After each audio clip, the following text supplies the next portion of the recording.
horrible story happened. There was a Beis Yaakov girl, a frum girl, and she was abducted, and she ended up being the wife of a Goyish king. Hashem sometimes takes people leading their lives, they expect their lives to go in a certain way, and everything changes. And then when there was a Gzeira to kill the whole Klal Yisrael, Mordechai HaTzadik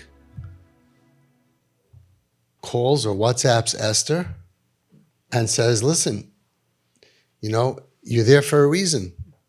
She was there for a few years, 4 or 5 years, and it's horrible.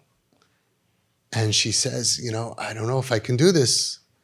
And Mordechai says, Mi Yodayah kazos higat lamalchus. Who knows if for this type of situation, for this type of opportune time, is the reason why you became the queen. We see parents, wonderful parents. We see kids, sweet, wonderful kids growing up.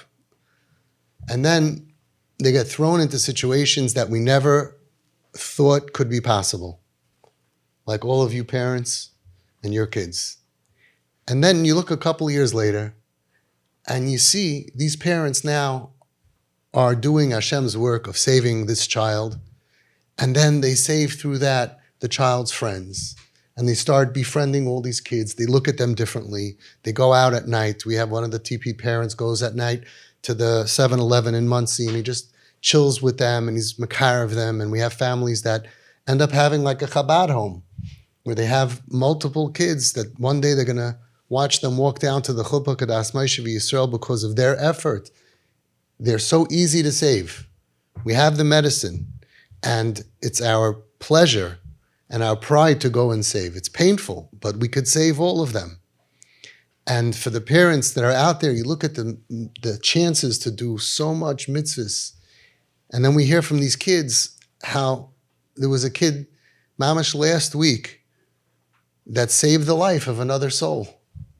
And that never would have happened if they weren't thrown down into such a horrible matzav. This neshama was thrown out of Beis Yaakov, out of Frumkeit, into a life of drugs and got herself clean. And then there was a friend that overdosed, and she saved this neshama's life. There are lives that are at stake, and there are lives that need to be saved. Mi Yodayah kazos, you got to wherever you got to. Maybe that's why we're here. We don't know the story of souls. We don't know why, like I told you kids. Why does this brother have a brother like this? I don't know, but we know that we are Gilgulim. We're here to make a tikkun. We know that there's a purpose, and we know that there are no accidents. It means it's bashert for this family, this mommy, this daddy, this brothers, these sisters, the brother-in-laws, the aunts, uncles, everybody, to have this opportunity in the family for our tikkun. And we can't forget that. We can't forget the schar, which we're not going to go through the whole thing right now, of the Zohar HaKadosh and all of the Torah that says the schar for trying to save a soul is bigger than anything you can do for Hashem. We're not going to go through the avera, the terrible gzeiros that come on someone who ignores mibsarcha al tasalim. It's a lav, and there's a lot of bad stuff by ignoring your family member in pain. Forget about all of that. The opportunity that we must have, and the whole thing is just to open up our hearts, not be judgmental. Al tadinis chavercha ad shetagilim kaimoi is our default. Havedanis kala adam lakav schus is our default to judge favorably. Like I told your family, the Kedushas Levi, that says that the way we judge other people is the way we are going to be judged by Hashem, which is incredible. It's put into our hands. The Sfarim HaKadoshim say it's put into our hands, our judgment. So you could have two people do the same sin, and one is judged harshly and the other one with more mercy, because this person judged other people harshly and said, what's the matter? Why can't they just change the whole thing? All of the harsh stuff. And this one looked with kindness. And who looked like kindness on all these people? All the tzaddikim. They never yell at us when we go to them. They didn't say, get out of my room, you big balavera. And all the tzaddikim always took in everybody and shined their light. And that was the derech of tzaddikim, as it's brought down from the Baal Shem Tov.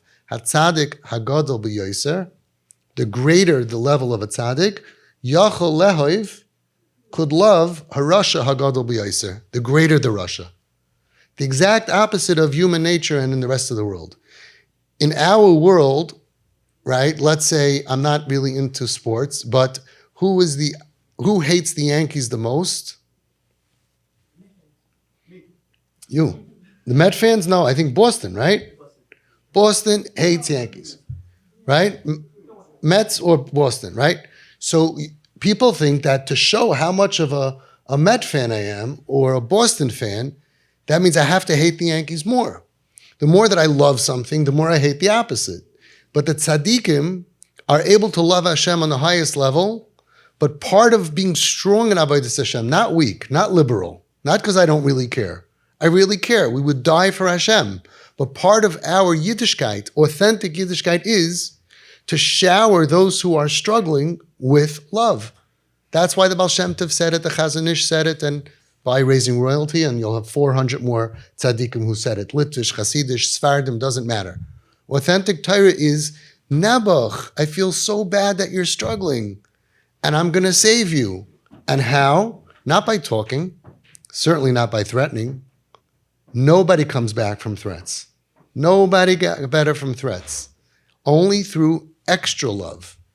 Kavod v'yedidus, Reb Gershon Edelstein coined the phrase, Kavod and yedidus, I'm being mechabed you, I respect you. We're friends. So that changes everything. That's the medicine and the only medicine that works. Very rare that you have so many tzaddikim saying, I only have one choice, only one medicine. But that's what the Baal Shem Tov said, Eitza achas yesh li bavurech. I have one Eitza. That's what the Chazon Ish said. That's what Reb Gershon Zatzal, all of them say the same thing. Nothing else works. So we have to be very strong, very focused, that anything that's going to increase the love, even if it's temporarily difficult for us, and it looks like acceptance, and acceptance looks like, I accept, why should they ever get better? It's medicine. And that's what we focus on, and that's what we learn. But the chizuk that I want to give to all the parents that are suffering is, mi Yodayah, imla'es kazos, he got to where you got to. Who knows? Must be that you're in the situation for a reason. Make the best of it. I always say that, a lot of people in the beginning of TP, those who were on the Zoom on Sunday, we had new parents, and the guy was really just expressing how ashamed he is to walk in the street, how ashamed he is, and therefore it's ruining the relationship with his daughter because he keeps on saying, you're going to go like that, you're going to go out like that, like so much criticism. And it is very painful. It was actually so nice. I was so proud to be involved with such people. On the Zoom call, there was a Chassidish father there that walked out with his daughter in Muncie in the Chassidish neighborhood without wearing a lot of clothes. Now, by the way, it's not even 2 years, and she's Baruch Hashem Shem Shabbos already. She's really doing great. But I said, I need you. And he was there, and he gave a lot of chizuk. And then afterwards, 2 people called me and said, give them my number if they need mentoring, they need help. They were so touched. We have such a great group of people, and you should all help other people. And it's a big schus, and Mitzvah Hashem, you'll all get there. But you're already there. You already know more than the people who are yelling and screaming and fighting and criticizing, and everybody has to help everybody else. So mi Yodayah, we don't know, but we believe that if you ended up in a bad place, in a place that you don't want to be, in a place that seems like it's horrible and horrific and full of tumah and horrible stuff, there's a reason. There is a reason. So make sure that when everybody looks at you, they're looking at you anyway. The neighbors already knew before you did that you had a problem. So give him something to talk about. And walk out with your arm around your kid with pride. You do it one time and you go around the block 3 times. Zeh chalifasi, zeh kaparasi, zeh tmarasi. And then you never have to look over your shoulder again. Yes, everybody, I got one of these. I got one of these beautiful, sweet, struggling neshamas that went through tsar and is confused with who knows what. And Hashem entrusted me, like the Skalena Rebbe's Chus Yagan Leinu said, Hashem entrusted you with this neshama. Entrusted you with this neshama. Many years ago, 40 years ago, 50 years ago, if someone had a special needs child, they used to give them away. They were worried it's going to affect shidduchim. They didn't want the whole thing, right? Now they don't. Now we know you go to that special needs, the Down syndrome, for a bracha. I was by a shul, and the Rav had more than one kid that's that way. And I went over and I asked the kid for a bracha. I didn't see the Rav. And the Rav just turned the corner and the kid's hands were on my head. And I asked him for a bracha. I put his hands on my head. He said, oh, you understand. Now we look at them, holy neshamas that were created that way. I know it's hard to believe somebody who is involved in so much sin and dysfunction is a holy neshama, but maybe that's the test, because we learn it in the Svarim HaKadoshim, especially Chabad, focus on Chelik Elokam Imal, Mamish, and everybody's a Chelik Elokam, and Hashem maybe wants us really to believe it in our kishkis, and we see it. As soon as we start being nice, as soon as we start doing what we need to do, we turn the vicious, angry snake into a loving, sweet. You start to see the kid that you once had, midos, and you start seeing sweetness, and you start seeing a good kid who's just struggling. And when you go to someone who's struggling and you're rough and tough with them, it makes them go meshuggah. It literally makes them. We have kids who bang their head in the wall. We have kids who cut themselves. And when I went to Gershon Edelstein's Zatzal, he was about 100 years old or 90. He was very old. Look at the video. And with clarity, I asked him, and what about mental illness?